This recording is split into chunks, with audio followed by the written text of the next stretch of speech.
Hello everyone, welcome back. I'm Jacob Silverblade, and today we got a new deck, well, my first ever deck, on the new skirmish mode. Yes, and I'll be using a Codex Astartes chapter approved Space Marines deck using Marnius Calga. I can promise you this because I do have an Excel document explaining how to play this deck. I promise you, I'm gonna go through that Excel document and they say exactly how it works, and it's gonna be a lot of fun, I'm sure, if you're an Ultramarine. But what I will say is this: I love the skirmish. I like the skirmish mode. I don't think it's better in classic mode, but it's nice to have another mode beyond the classic mode and having the extra options. What I will say is that we desperately do need a sort of alliance mode. If we go into alliance, the same way Brotherhood I'm part of, we need this alliance mode, some sort of mode which encourages sort of the alliance working together to achieve an overall goal, or maybe me directly being able to work with another teammate, for example. I don't know. But some sort of mode like that, which actually encourages me to interact with my alliance teammates even more and able to work together to achieve something, that is the ideal mode we need. We definitely do need Everguild. So if you happen to be listening, please implement some sort of game mode like that. That's what's really going to revitalize this game back into a really awesome shape. So I really have to ask if you tried it and give it a go. Do something like that. Now, back into the deck. Yes, so we're going to skirmish mode. We got our Codex Astartes, plus I've been messing around and stuff, but this is the overall deck. This is the deck curve. It's a very low to ground deck curve, and basically what the main combo here is the Sergeant Talion followed by Lieutenant Calcius. We've got Marnius Calga's card draw, which is absolutely crucial and important. His HP is really useful in this game mode as well for not getting lethaled out.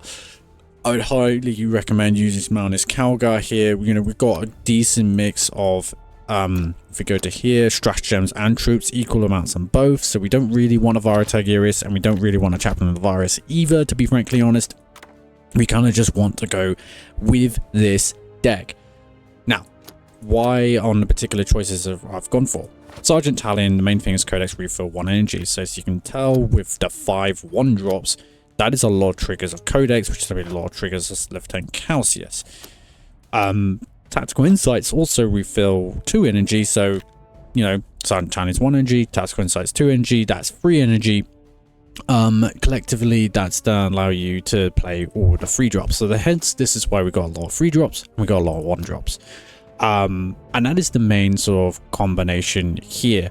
So there's a specific order we're going to do things in, which we're going to get into the Excel document because it explains it better with my words and like understanding, and I'll explain what the heck is going on that Excel document because it isn't overly clear how I've written it, but it makes perfect sense in my mind. So I'll teach you the Codex Astartes and then you can learn how everything works.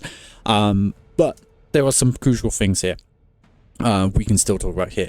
Humanity's Shield is such a crazy card in this format. It is so crucial.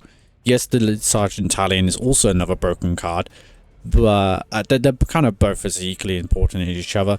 Humanity's Shield is going to allow you to live that extra turn that we desperately need. We're going to talk about the sort of going first 3E, 5E, 7E, and 9E. You desperately need Humanity's Shield for the 9E turn. They can get so people can put down a lot of pressure, start a lot of combinations, which can do a lot of damage to you in a single turn.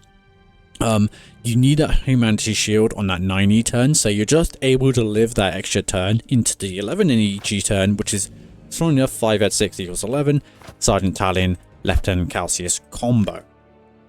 That's what you need it for. It's why it's so bloody important. It literally just makes your guy invulnerable. It literally means you cannot die. Storm Raven is also an important card, not the best synergistic wise with this deck. You know, it's a 2-drop and a 4-drop. Really, we're looking at 1s and 3-drops. If we could only have 1s and 3-drops, that's what we would be using. But at the end of the day, we've gone for the 2-drop and the 4-drop. The reason why is 4-drop is because Scarabs exist. Storm Raven is a generally useful card for dealing with go wide, and we don't really have anything else properly able to do that, really. And then also Scarabs exist, and Scarabs are a serious threat in this game mode. You need to have a proper answer. Storm Raven is our proper answer to Scarabs. hence I think it's having one copy is a must. And I don't see you being able to get around it otherwise. We've got two Primus and Scepters because they're perfect for what we're trying to do. Brilliant for chapters due, bringing it back. Scouts, of course, they're the ideal thing. They can also help with removing scarabs if you need them to earlier on. Let's say you only have 2 scarabs for whatever reason, maybe only 4. For example, you could go Devastator Doctrine into Scout, they're able to deal with 4 scarabs. That is an option. And then we do have 1 Devastator Doctrine. The reason why this is in here, because anti-stealth, I'm going to be straight up honest, if we go to so-and-so, this isn't an anti-stealth card. It says remove stealth. It doesn't actually deal with the stealth units. The stealth units are still don't be alive. This is an anti-stealth card, and the reason why this is an anti-stealth card because it's got blast free, meaning that you can use it with your ward to kill a stealth unit with 3 or less life, which quite a few stealth units do in this game have 3 or less life. If we go to cards, you know, we go to Eldar, we got the Ranger has 3 or less life, Warlock, blah blah. Oh, I probably don't have all the cards. Ranger, so we're talking about him. You know, we got the Warp Spider Exarch that has 3 life in particular. Striking Scorpion has 3 life. You know, Warp Spider, there's a lot of free health cards which are inside here. We go to Necrons, they could be cheeky and put in a death mark, you know, for only 3 life. We go to GSC, their thingies like Baraphagus has 3 life, that's a very common to be seen here. Tyranids, you're gonna see some Gene Stealers, trust me, that has 3 life, you want to be killing that. And then what you could also see is, what's its face?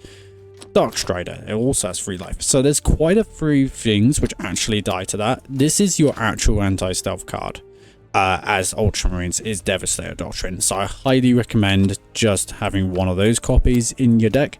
It all works out perfectly well. Let's go into the Excel document to explain exactly the order you're going to play your cards for an ideal outcome. So we've got the Excel document for the Ultramarines here. Using this Marneus Calgar deck.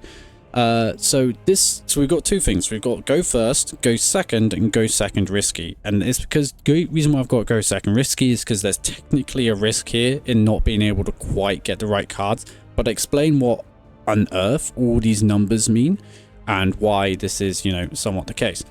So what we've done here is we've got go first. This is figuring out X. I'll explain what X is in a moment. Basically, here we start with 3 cards, and since because we go from 3 energy to 5 energy to 7 energy to 9 energy to 11 energy, that's 5 turns. So we're going to be drawing 5 turns throughout the game, and then it's plus X equals 12. What we're trying to do is we're going through 100% of our deck here, all 12 cards by 11 energy. So we need X to equal 4.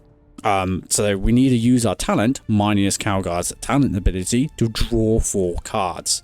Hence, this is why we're using Marneus Calgar, because regardless of what is in our deck, we can draw cards regardless of the situation. For example, Chaplain of Virus, if we've got a troop on the board, we can't draw a card with that troop, if the troop's on the board. So hence, Marneus Calgar is absolutely the best choice here. So hence, when you factor in, you got the 3E turn, the 5E turn, the 7E turn, the 9E turn, and then we've got 11E turn. Of course, 11E turn is combo, so that's what I've written underneath. This is what we're doing. This is the turn, I guess.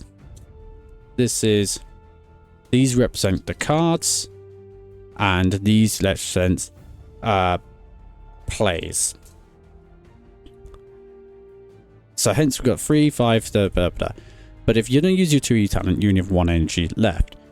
Hence, if you use your 2E talent, 2E talent, 2E talent, that's equals 4, because we're using it 4 times, and we got X equals 4.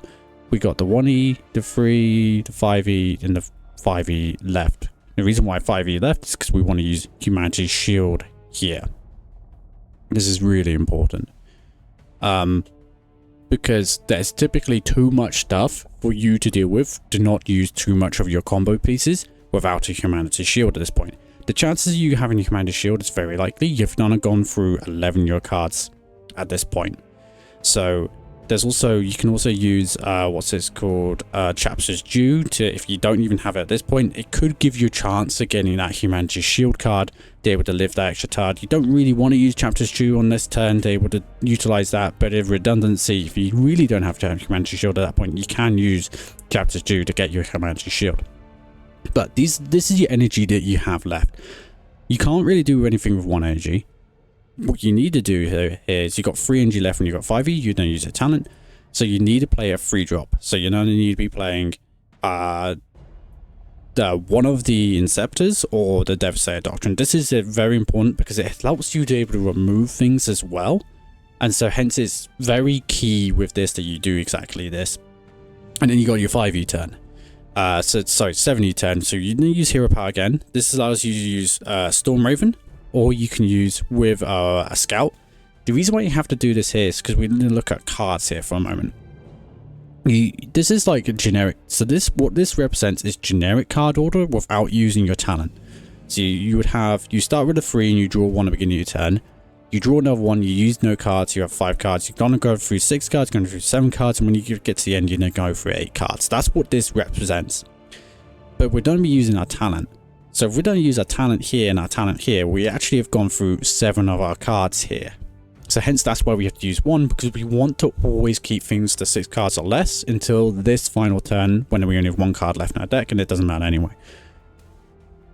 We always want to have 6 cards left because you want 1 for the space to actually draw a card and 1 for the space to actually so 1 for the space to draw a card and 1 to the space to use your talent to be able to draw another card.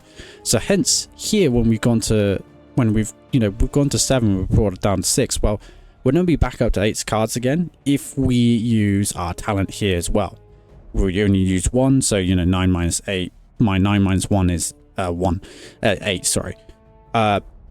So we've got 5 energy left. So hence we want to use a Storm Raven and then a 1-drop. In absolute extreme scenarios, this should really be Humanity Shield and a 3-drop.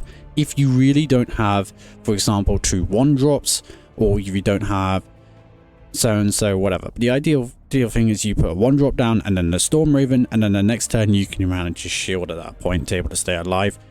As I say, you're better off probably going for a 3-drop and a Scout or something like that to be able to, as a redundancy play, to be able to get around this. And then Humanity Shield allows you to get around here. So this is for if you go first. Now, we're normally talking about also if you go second. We've got the risky version and then also the non-risky version. However, to be honest with you, I prefer the risky version, and the reason why is because you're able to get the combo off in theory earlier. Now, the downside of risky version is that you would only gone through here by the end of it 11 cards. Here, what this does go through, so this goes to 9 cards and then 10 cards. And then you will go through 12 cards because you're not be going through overtime at that point. So you will go through 12 cards. However, here we only go for 11 cards. So this is why it's risky, because you're not 100% gone through your entire deck at this point. And you kind of need to have all the tools in your hand to be able to go through 100% of this. But I much prefer it for this reason. As you can see down here, this is the important part. This equals what we're actually using every single turn to able to keep up. But here we don't use a defense card straight away, or we don't use a 1-drop, maybe with a defense card. This is the reduced amount of cards in hand, so we're not using too many.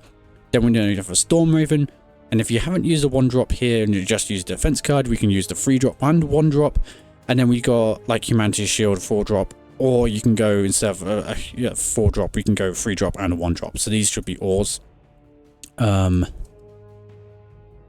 These are not both. So you either go for a 4-drop or 3-drop or 1-drop, and then vice versa. If you go for a 3-drop and 1-drop here, then go for a 4-drop. If you go for 4-drop here, then you go for 3-drop and 1-drop. That is the point of that. You get the Humanity Shield on top of that as well. You're using your 2E talent all the time. The point is that it equals something ideal, and it really works out. If you're extremely lucky, you have a high factory in this, and you don't use the defense card here, you will have to use your, that's for example a Scout, but that's perfectly fine. If you're able to get high factory, then you don't use one of your tactical insights. And if you don't use one of your tactical insights to refill to make that 10 energy, 11 energy turn effectively, then you can get like really duo damage combo and everything. That's if everything perfectly works. But as I say, that's if you get a high factor and everything just works out. The other option, the other thing is you use your tactical insights. It does lead to less of a big combo.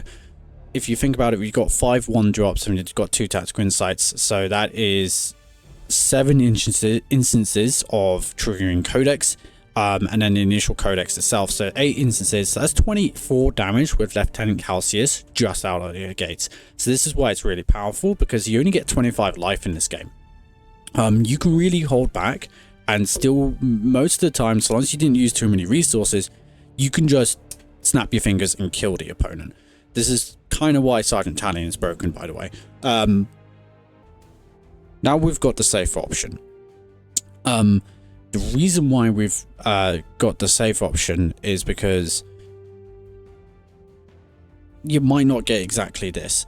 Now here when I've got factored in 2 things. We've factored in, we've done the maths here. So we've got, you start with 4 cards.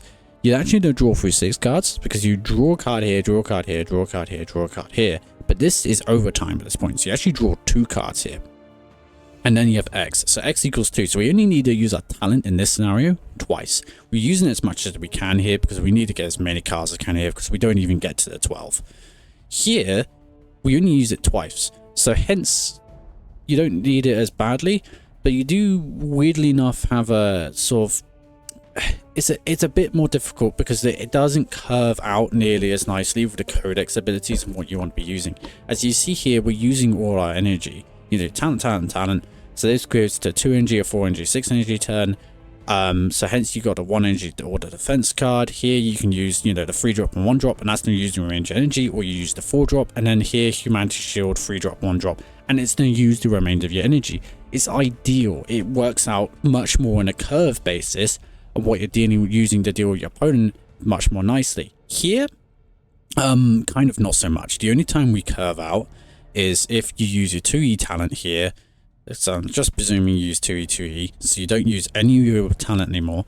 And then you can use, for example, your 4-drop or the 3-drop, 1-drop to be able to get the thingy going. Here you can do, like, I guess you can use the talent here, but it doesn't really help you because it doesn't equal any Codex plays. This is why I prefer it a lot less, because it doesn't equal into combos here.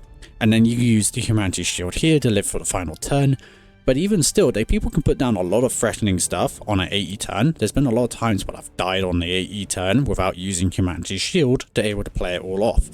So hence, this is why I don't like not doing this. This is why I prefer taking the risky, because even though there's not 100% Codex Astartes approved, it's like 95% Codex Astartes approved because it's not 100% guaranteed going to work.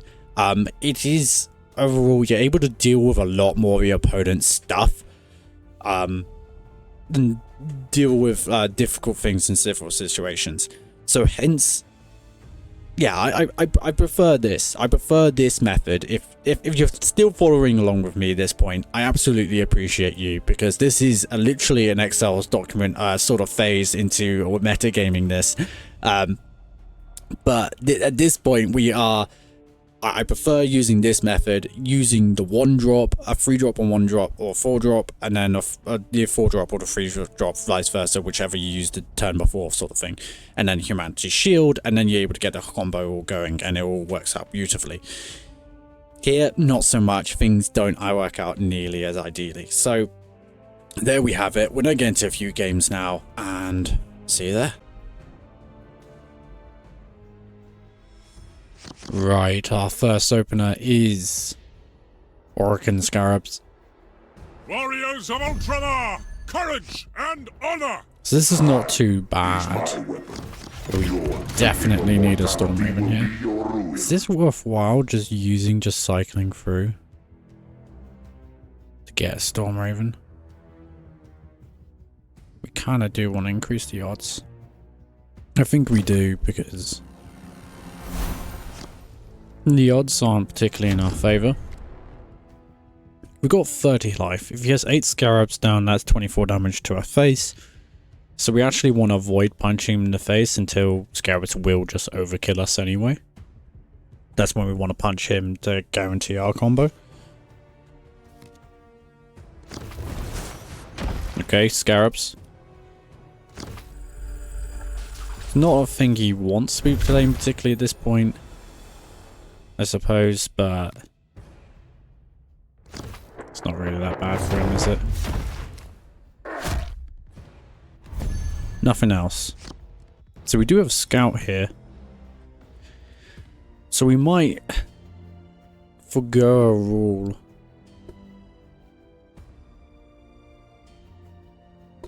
Actually, I think we will. We will forgo a rule.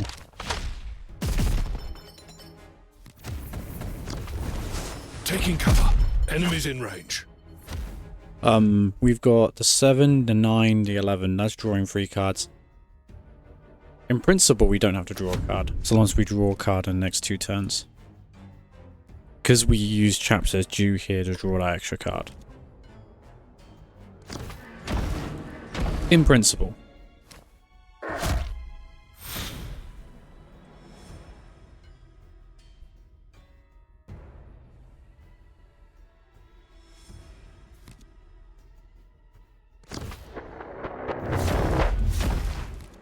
We kind of do need a Storm Raven though. No, we do. I guess a Humanity Shield would work. Yeah, I suppose a Humanity Shield would work. Oh, actually, I'm gonna punch him in the face. Do I use a so-and-so? No, we don't. We save this in our hand.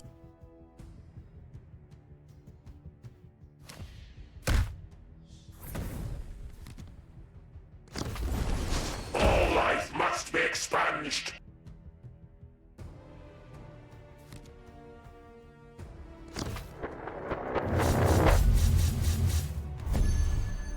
So we do need a Storm Raven here, okay. So we punch this guy, Storm Raven.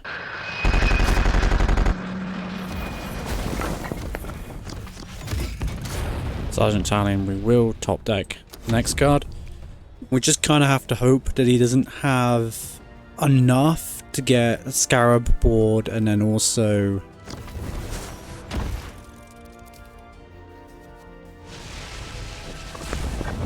and then also do the 5 damage. Does he have another stratagem before he does the 5? This is why I wanted Storm Raven the turn before and then Humanity Shield here, because you can always get, as you can see, a Scarab board in theory and then do the 5. Well, all he needs now, I think, is the 5, right? I think this is GG. I wanted Humanity Shield for this turn and the Storm Raven for the turn before. Does this count as all of them dying? Oh no, that's GG anyway. Yeah, it does as well.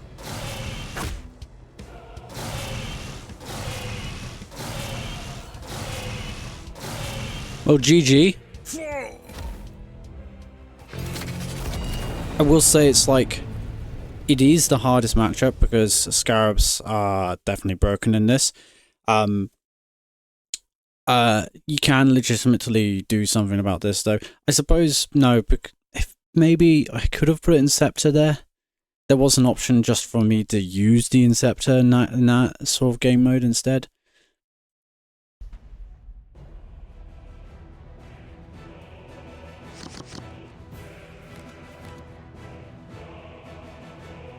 Warriors of Ultramar, courage and honor! We must So just draw a card here. For the Imperium! Here, he's probably going for big tanks, so we actually need to get the damage going. He's most likely going for big tanks. So we need to get that damage going so we can put that threat in the way. We hold the line here.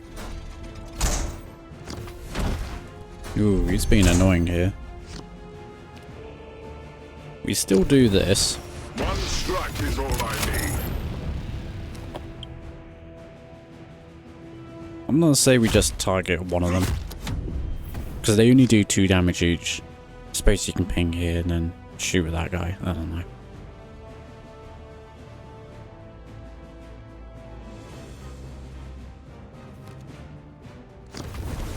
Prepare for immediate deployment. That is quite annoying, actually.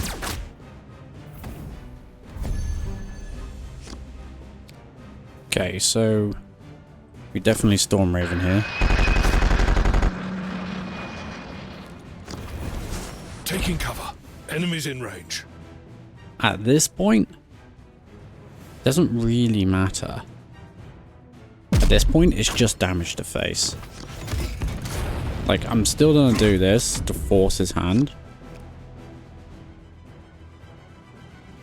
Yeah, at this point, we're just trying to do damage to face.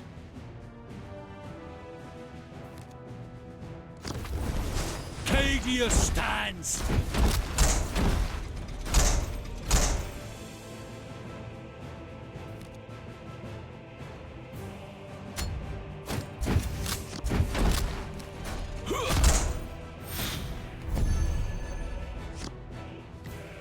Right. This one. This one. This might seem a bit weird here. But if I get this guy killed, surely he would just kill it himself. Basically, the blast could actually be relevant into lethal, so hence I almost don't want to kill him. We might as well not, right? We might as well not give him the chance. If he's able to figure it out, then fair enough, but...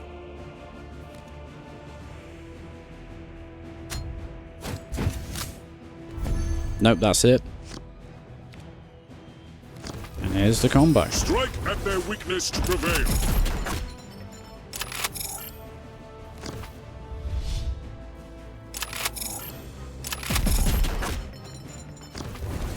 One strike is all I need.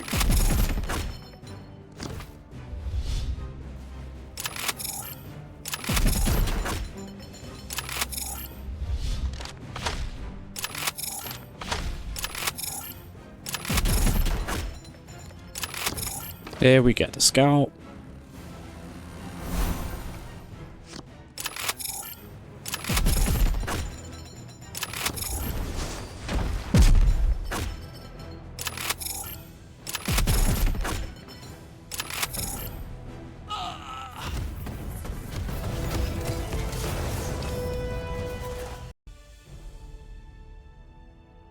So yeah, the last game was just kind of an execution.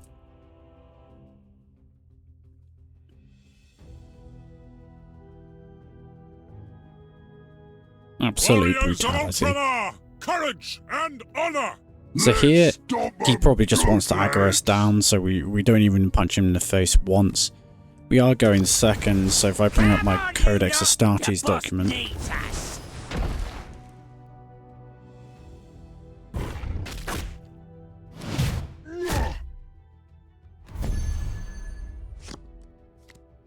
Going second, ideally we use... Got it, thank you.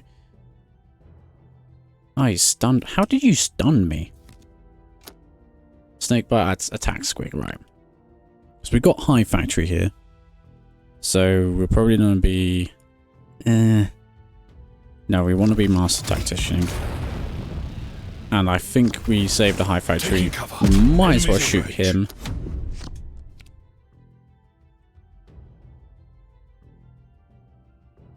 See what we get afterwards.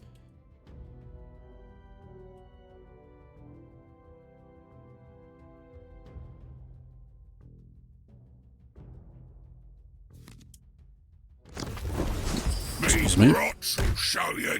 He's stunned.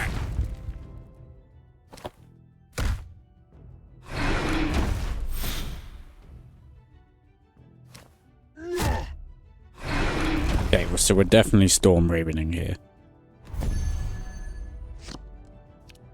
Okay, so we have the combo pieces. So we Storm Raven.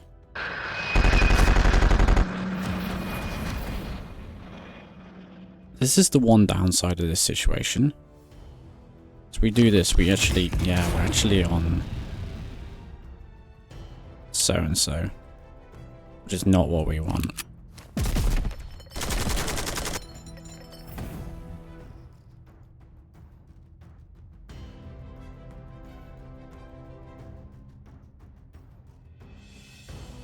I think we straight up use High Factory and we don't even play anything.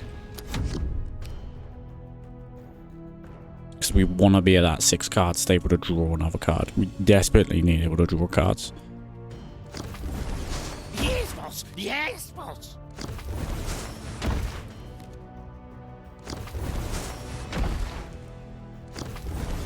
Okay.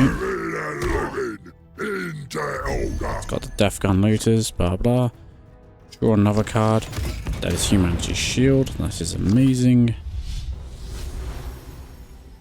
What have we used? We have used a Scout. We don't really need to utilize you. One strike is all I need. We are going to be doing so-and-so anyway.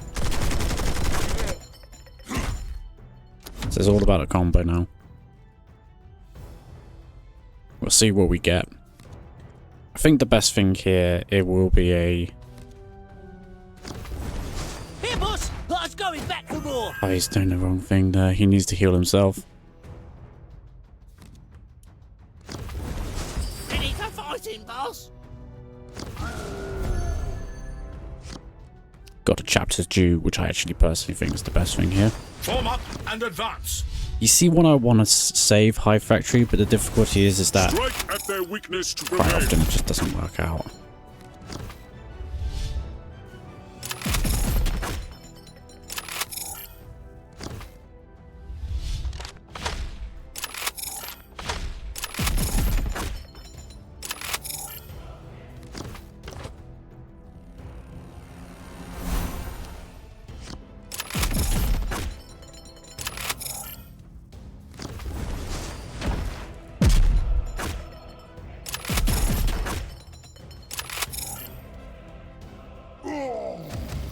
GG.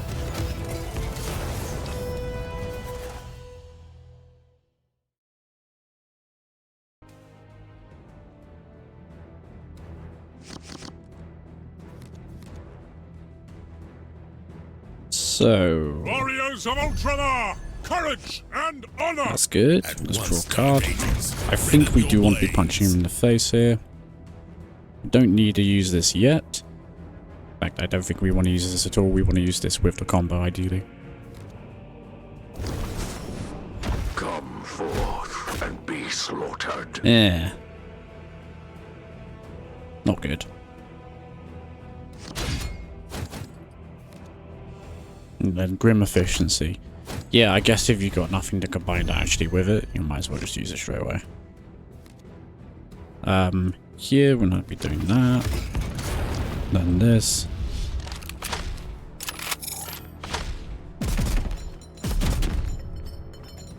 Most likely we're gonna be Storm Ravening next turn. I suspect we will be.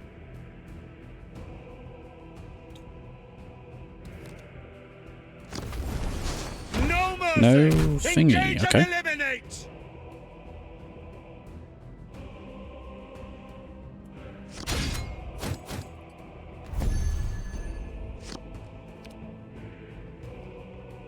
Okay, we Storm Raven. Taking Scout. cover. Enemies in range. As per the Codex Astartes.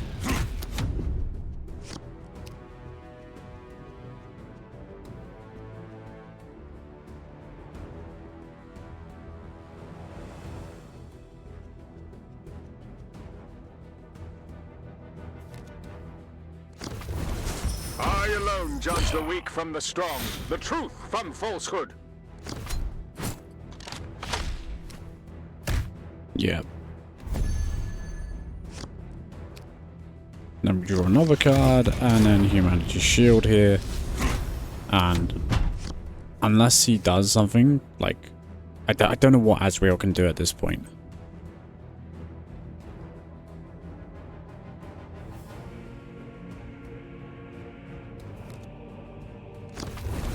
We must be eternally vigilant for our own flaws.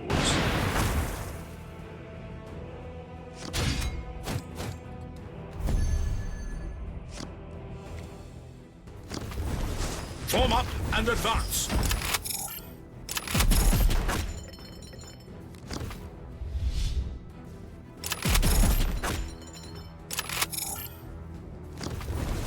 One strike is all I need.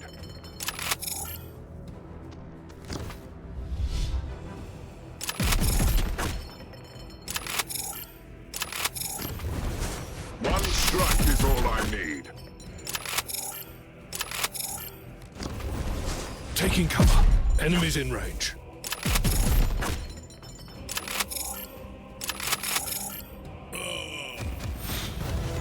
That's crazy. Flippin' heck.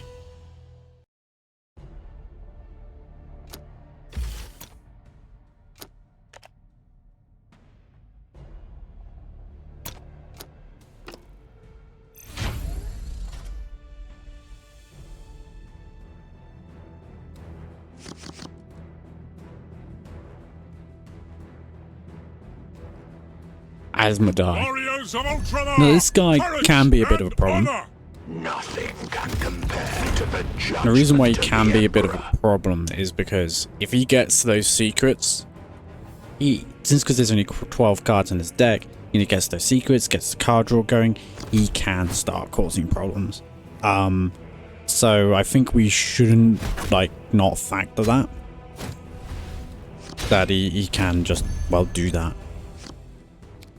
So we're using Scepter here. One strike is all I need. Keep the damage going. Gosh, this is a pretty good starting hand. I don't think there's particularly much else which I would say I would want for this. We kind of got all the tools that I would like. For the lion! Did he? No, he hasn't got wages. The chase is over. So Now Scout and the Storm blade Raven can deal with that, falls. thankfully.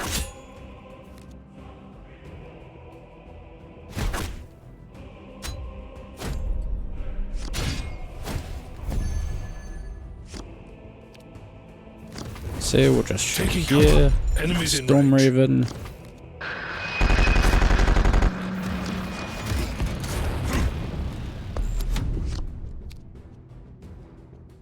You know what's coming next. There's a Humanity Shield. There's a Hero Power. He kind of needs the perfect, he needs the perfect secret. He either needs card draw secret into the secret, which gives him, invulnerability, or he needs the so-and-so secret into... Well, or he just needs invulnerability secret. I don't really see another way out of this. I guess he could get double Apothecary going. That wouldn't be too bad for him. But no, he's gone for a Dreadnought. quest for vengeance is eternal. So we will be Humanity Shielding here, because that Dreadnought can actually kill us if he gets lucky enough.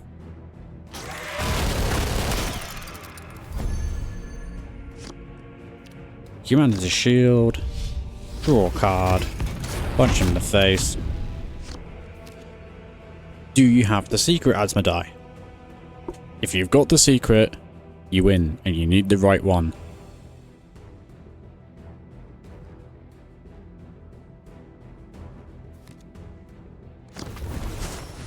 Don't think that really bothers us. Duty alone Nope. will wash away GG. our shame.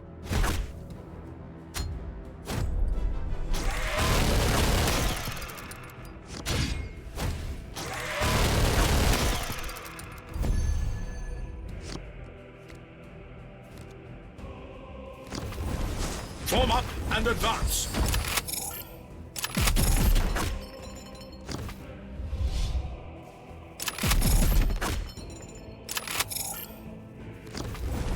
One strike is all I need.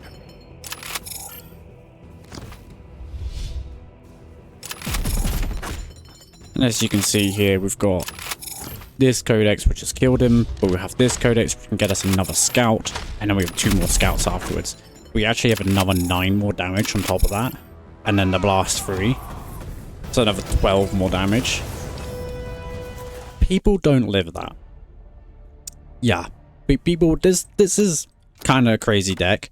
It is one of the few decks in the game which can actually stand up to the Orokin deck, which is absolutely absurd. As you can see here, the Orokin deck is doing we lost to, and I promise you, if we get the Storm Raven, if basically in that game you saw, if the Storm Raven and the Humanity Shield were swapped, so we're able to Storm Raven earlier, and then we Humanity Shield later, we would have won that game. And I'm thinking back to it now, and actually, when I did Storm Raven, if I went along and put down the Inceptor instead to actually kill the Remnant, I think that would have given us enough durability with our Inceptor to actually, well, live. Which is kind of crazy, and that's all we needed. We would have used a lot of our tools, so I don't know if we had lethal next turn, but we would have at least lived. I don't know if it would have resulted in a draw or a loss or a win. It's hard to say, but in theory, you win those games. So yeah, it's kind of crazy. This is the only deck in the game which stands up to Ultramarine, to the Necron Scarabs, and it's the Codex Astartes approved Space Marine deck. Something to note, watch out for, I will say, is that you got GSC. So the reason why GSC can prove a problem, particularly if you go first, you need to be drawing a card every single turn. And as we all know, Biophagus can put in a poison supplies. This can really mess with the order or stratagems that you use. If they're able to give you sabotages, this can stop the Calgar deck. So that is one thing. There's also another surprise one as well. There's Orcs. And Orcs, for two different ways they can stop you.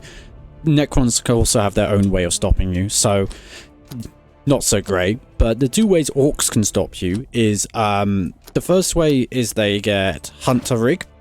Basically, this chooses a troop from the hand. So long as, they're able to see, what is it? Sergeant Talion or Lieutenant Calcius. If they see one or the two, particularly Lieutenant Calcius, I would say, because in theory, if you got two tactical insights, you can actually go for a double Codex play and get 9 damage, which is nowhere near the same as 21 plus, but if they've taken some damage already, you might be able to sneak in a lethal there. But Hunter Rig, if they choose your Lieutenant Calcius, you're kind of screwed. That is your play, and you can't really do anything else afterwards. The second way they can stop you doing this is Grizzled Scarboy, and hence with the Necrons they can also stop you with Immortal Pride. So you do kind of want to be punching the opponent in the face if you reckon they're going to be running Immortal Pride. If you don't, and you don't want to be punching in the face, it's one of those things.